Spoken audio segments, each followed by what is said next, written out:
What's up, guys? Welcome back to the channel and more Birthright here as we wind our way through the Bloodline abilities. Today we have an interesting one in the form of Elemental Control, and this is purely a great ability only, no other levels to it. And derivations here can be from Anduras, Basaya, Masela, and Rainier, so not something that you have to worry about the followers of Azrai having control over or access to. So, several of the old gods were closely tied to the four elements. Masela was the goddess of the sea. Basaya was associated with the sun. Rainier was tied to earth, and Anduras with the skies.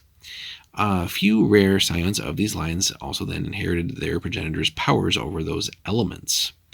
Scion with the elemental control ability can summon an elemental of the appropriate type once per week with no risk of the creature turning on them. The elemental follows the scion's orders for one full turn before departing, so just a full turn. In addition, the scion receives one of the following powers depending on their derivation. So if you are following Anduras or have Anduras' blood, you may create a gust of wind up to 3 times per day. So really this is a 2-part bloodline ability. So not something you maybe want to just write off versus some of the other ones that we've seen. So gust of wind 3 times per day. Followers of Basaya are protected by resist fire. Just straight up protected by resist fire.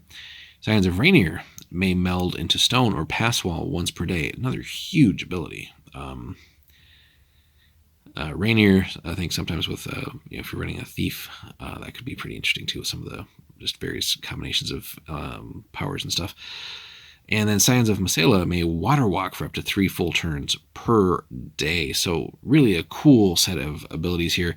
So straight off the bat, right, having the ability to summon an elemental once per week is a huge sort of trump card you can hold, especially if you're a non-caster, but suddenly you can throw something like that at potential adversaries, or to maybe get past certain adversaries is huge, right? Or people that might think you're defenseless, being able to summon something like that just, could easily turn the tide in your favor. So really, really crazy there. So, and again, elemental of the appropriate type. So let's think about that as well. So, water elemental, I would say for Masela, fire elemental, I would assume for Basaya, earth elemental clearly for Rainier, and an air elemental for Anduras. So cool stuff there. So we have that straight off the bat. So everybody gets that, right? But then the specific of your bloodline as well, then you have these extra powers. So gust of wind could be pretty cool.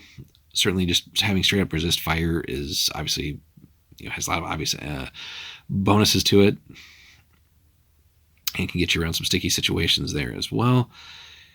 Being able to just meld into stone or pass wall as a, again, non-magic user potentially, or certainly, if you're a magic user, obviously just more supplement to your repertoire of magical skills already, wizard, priest, warlock, etc.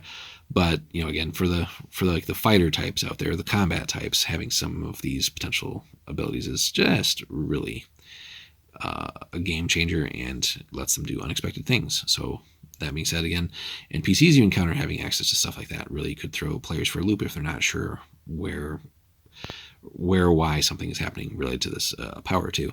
And then being able to water walk as well. So just a fun little ability there. So elemental control, definitely a cool one. And again, I think we can be glad that Azrai doesn't have this. So for having players already have enough to deal with the various bloodline powers that our Azrai followers have, just Azrai followers in general being a pain and a nuisance, especially in the form of the Anshe. So it's good that they don't also then summon some other kind of crazy elemental or something like that. So a fun little ability worth considering getting if at all possible, and if you have access to it. So let us know, guys, in the comments if you've had any fun moments in your campaigns where you or one of your fellow players has had this ability and how that has worked and how it was used, or if you've had to deal with NPCs who've had this ability and how that worked in your campaign. Let us know in the comments, guys. Thanks so much for watching. As always, leave a comment, like, subscribe, and we'll have more Birthright soon for you. Take care.